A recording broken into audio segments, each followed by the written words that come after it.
Hey, it is Ryan Seacrest. There's something so thrilling about playing Chumba Casino. Maybe it's the simple reminder that with a little luck, anything is possible. ChumbaCasino.com has hundreds of social casino-style games to choose from with new game releases each week. Play for free anytime, anywhere for your chance to redeem some serious prizes. Join me in the fun. Sign up now at ChumbaCasino.com. Sponsored by Chumba Casino. No purchase necessary.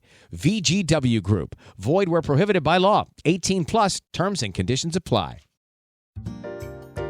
Welcome to Crimeatorium, where loss of faith in humanity is delivered to you one case at a time.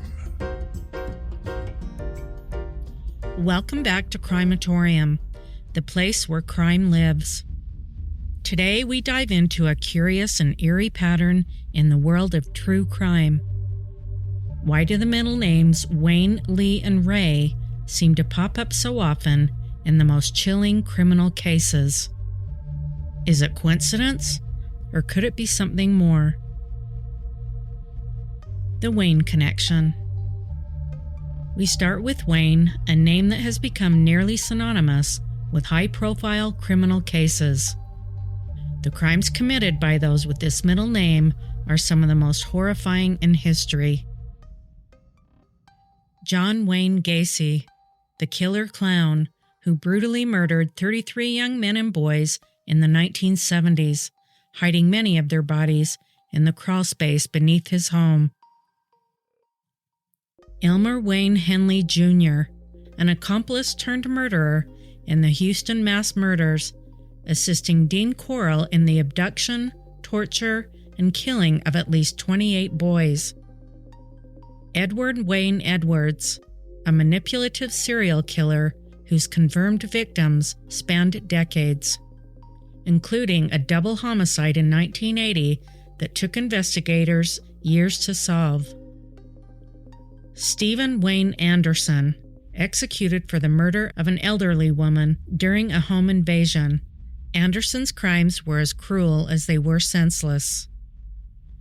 Jack Wayne Reeves, a former serviceman who murdered multiple women, including his wives, in cases spanning the U.S. and Italy.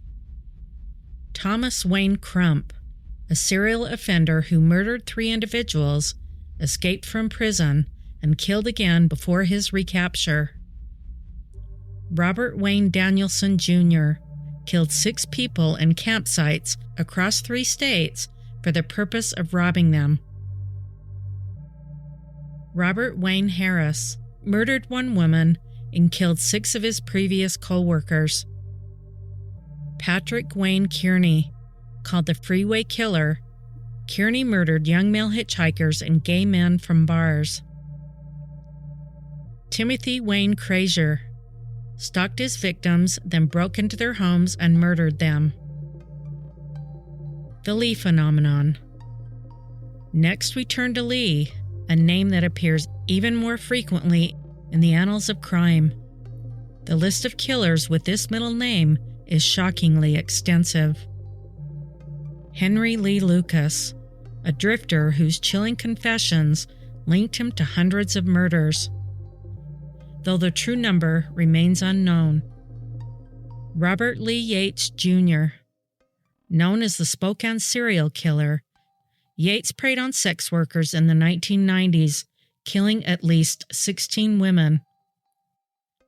Michael Lee Lockhart, a cross-country killer who left a trail of death in multiple states. Daniel Lee Siebert, responsible for multiple murders in the 1980s. Siebert's crimes shocked the nation. Dustin Lee Honkin, responsible for the death of 5 individuals, including 2 children. Scott Lee Kimball, an FBI informant who turned serial killer. Kimball exploited his position to prey on at least 4 victims. Danny Lee Barber murdered 3 women and 1 man in Texas, defiled 2 of the bodies after death. Billy Lee Chad, a figure so unsettling that his crimes warrant a full episode of Crimeatorium at a later date. The Lee list doesn't stop there.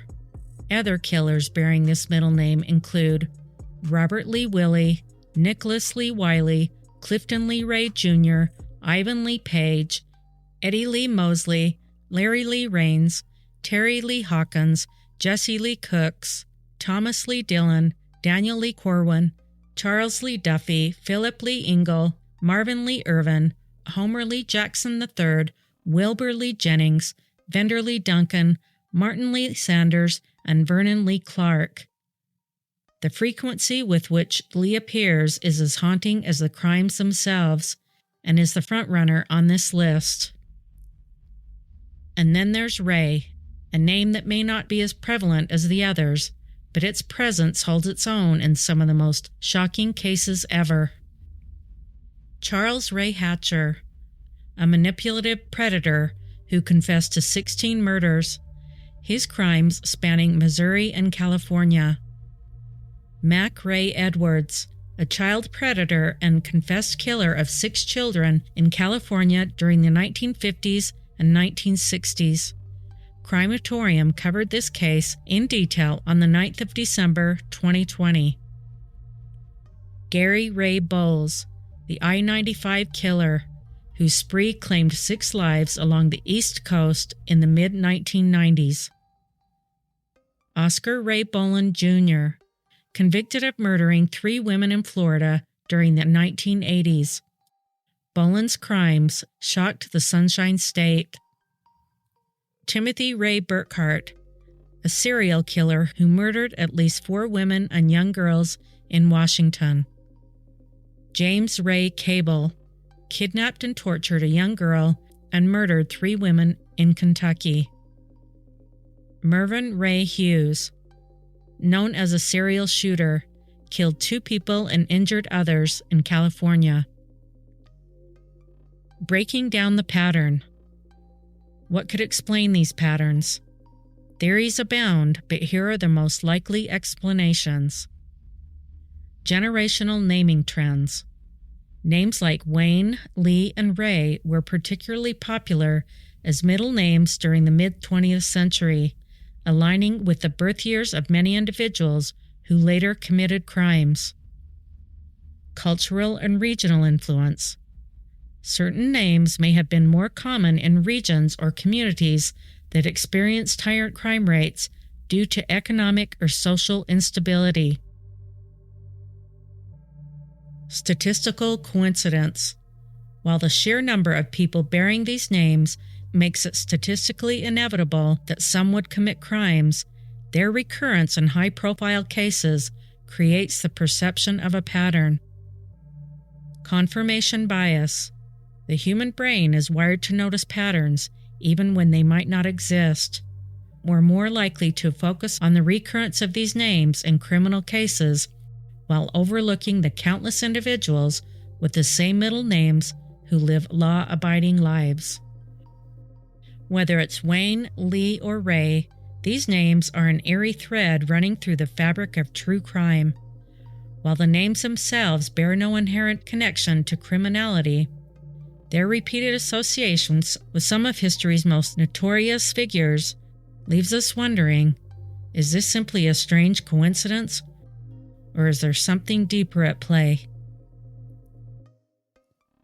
Thank you for joining me on Crimeatorium while I explored this curious phenomenon. Until next time, take care.